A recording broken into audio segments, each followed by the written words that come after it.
Úvod. Hokejová škola Bukač a Bukač ve spolupráci s AV Studio Praha připravila pro mladé hráče nové DVDčko týkající se suché přípravy v ledním hokeji. Příprava je zaměřená převážně na koordinaci, to znamená na cviky, které podporují rozvoj techniky, která je chápána jako komplexní záležitost, jako komplexní pohyb, kde koordinace dominuje.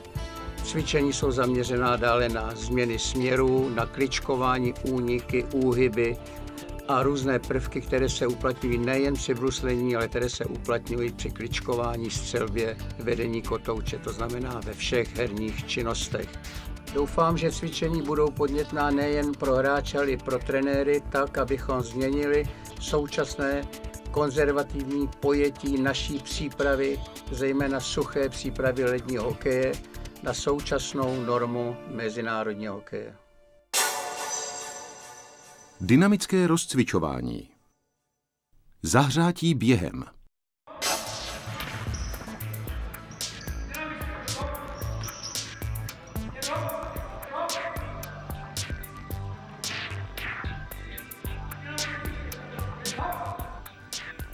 Každý běh zahřeje organismus vždy co nejrychleji.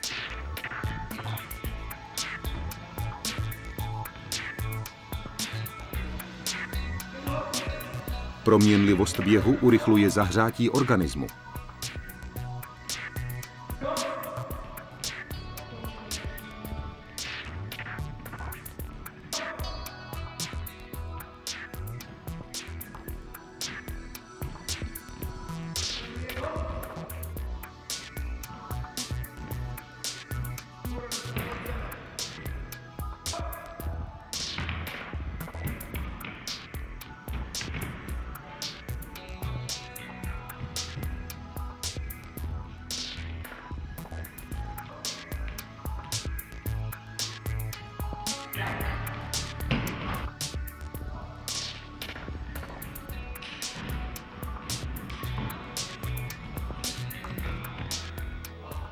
Nauč se vnímat vlastní pohyb a podněty z okolí.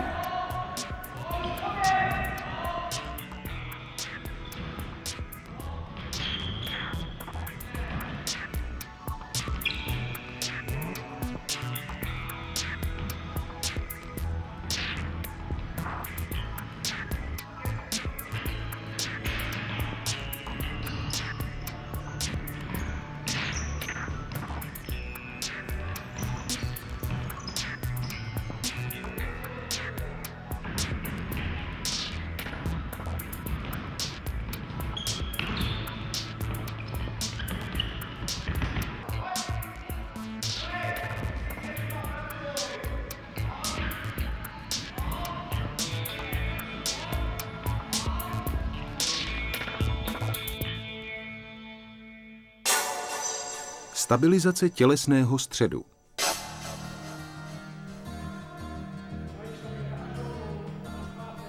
Zpevněný tělesný střed stabilizuje a kontroluje rovnováhu při změnách směru.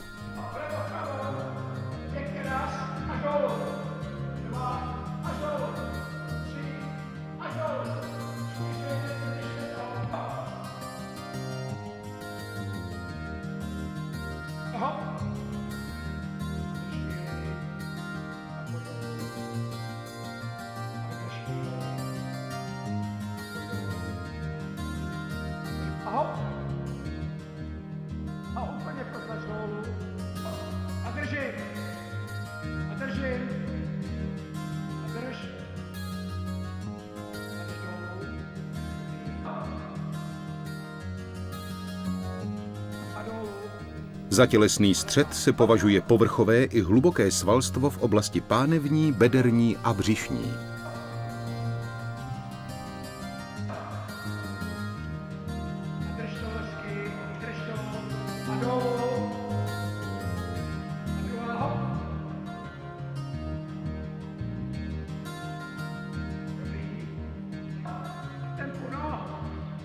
Dobrý, pojď.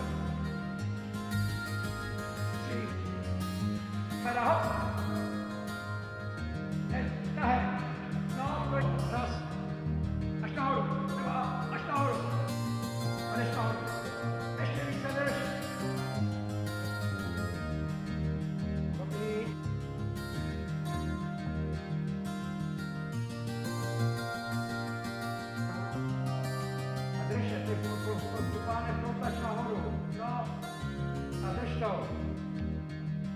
taky, hop. Nahoru vytáhni a dolů nahoru. Denním procvičováním tělesného středu dochází k postupnému zpevňování svalstva této oblasti. 10 minut denního cvičení, násobených 4 dny v týdnu a 30 týdny, přináší objem 30 tréninkových hodin v sezóně.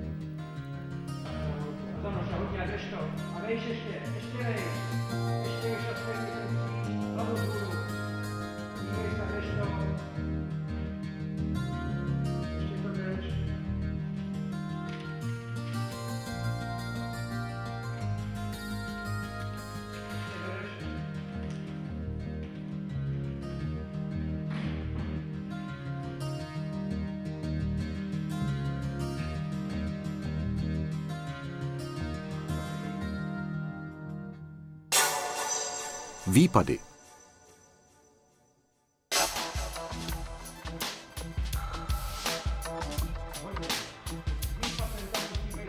Veškeré odrazy a výpady procvičují ve všech rovinách pohybových směrů.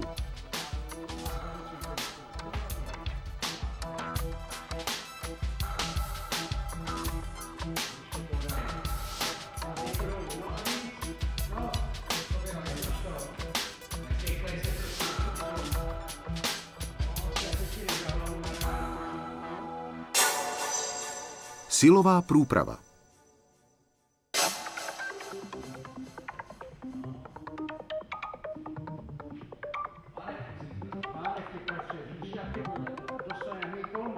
Procvičuj rotační pohyby a flexibilitu.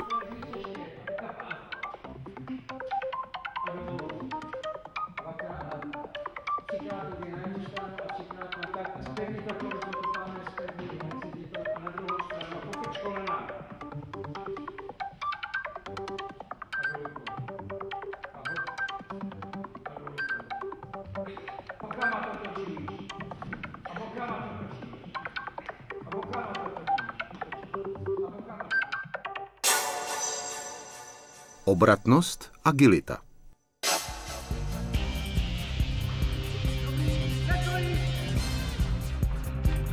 Hlavní složky hokejového bruslení tvoří síla nohou, obratnost a specifická pracovní kapacita svalstva dolních končetin.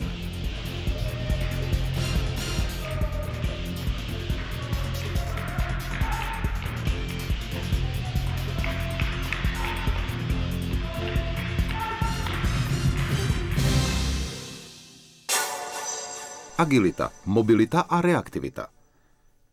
Víceúčelový okruh. Agilitu charakterizují změny směrů, křivolakost, laterální úhyby, obraty, otočky, oblouky, ale i akcelerace a decelerace.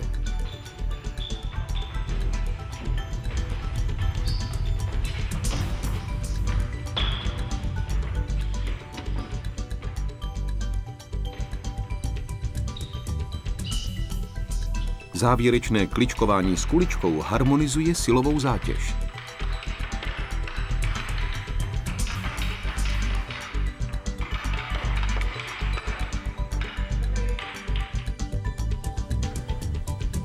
Změny rozhodnutí mění herní pohyb.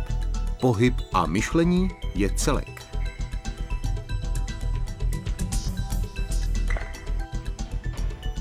Každý pohyb utváří spolupráce a podpora veškerého kosterního svalstva. Dráha pohybových změn.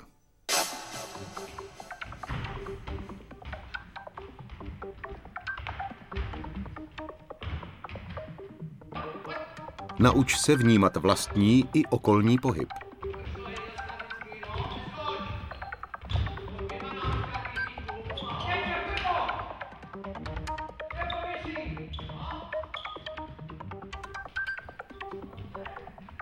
Principy čtení a reagování tady a teď a časové či prostorové tísně odkrývají účinnost herního pohybu.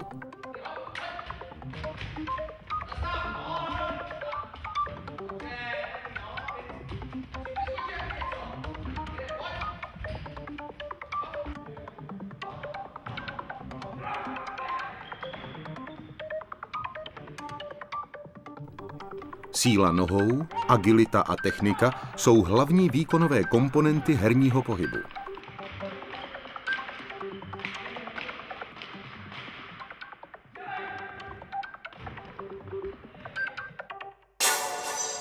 Skoky a dopady.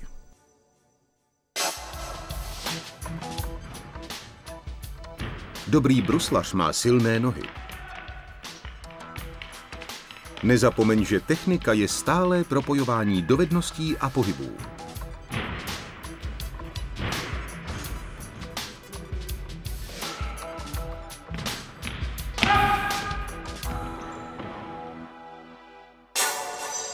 Trénink čtení a reagování. Dovednost čtení a reagování propracovává stálé opakování herních podnětů.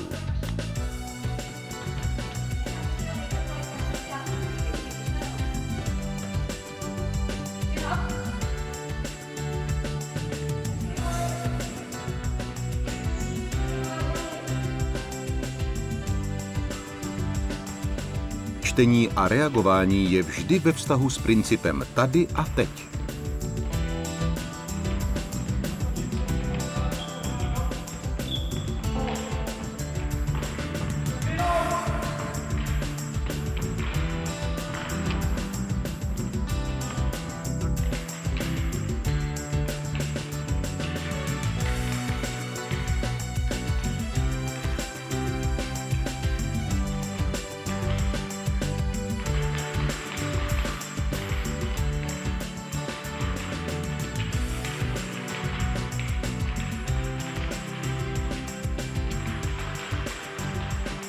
Čtení a reagování pod tlakem jsou nejobtížnější herní schopnosti.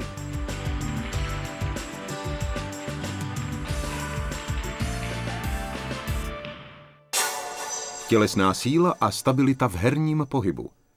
Síla je určující složkou herního pohybu.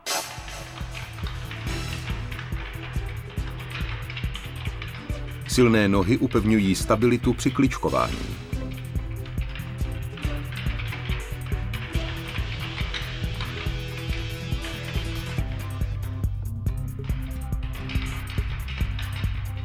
Odpor expandéru rozvíjí stabilitu při kličkování.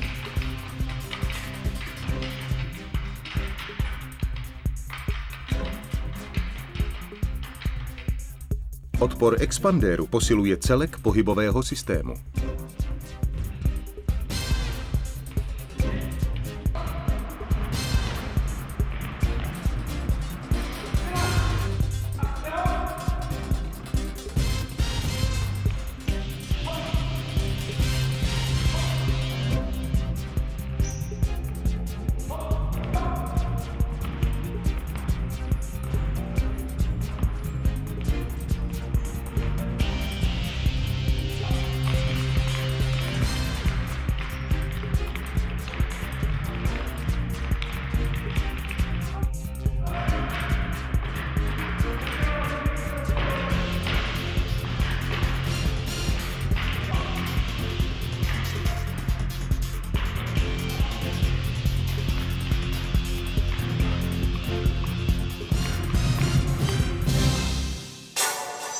Neunavitelné nohy. Dobrý bruslař má neunavitelné nohy. Odrazy a doskoky budují silné nohy a herně funkční sílu. Veškeré odrazy a výpady procvičují ve všech rovinách pohybových směrů. Stejně tak veškeré skoky a doskoky. Přímé odrazy zvyšují účinnost prvního kroku. První krok herně rozhoduje.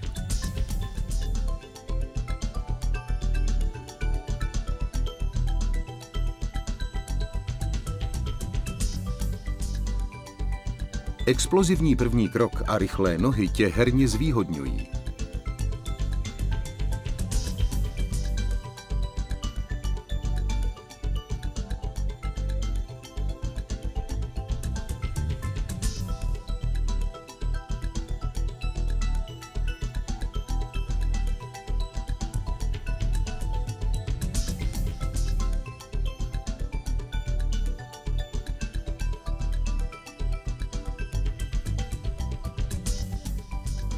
Přídavná zátěž nesmí narušovat techniku provedení.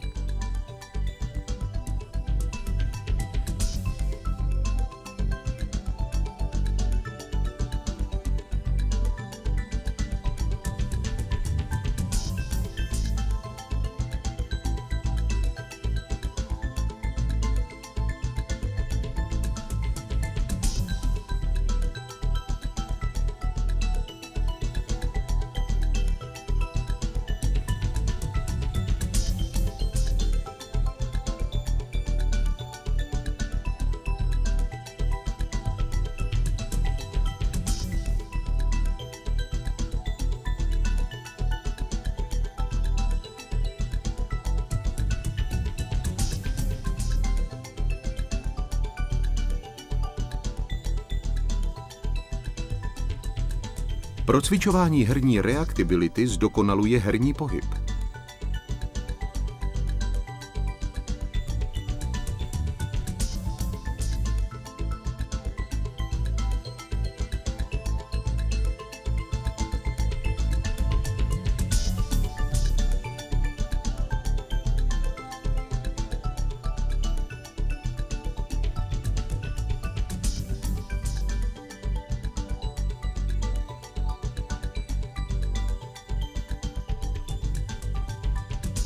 Zvýrazňování účinnosti prvního kroku je návyk.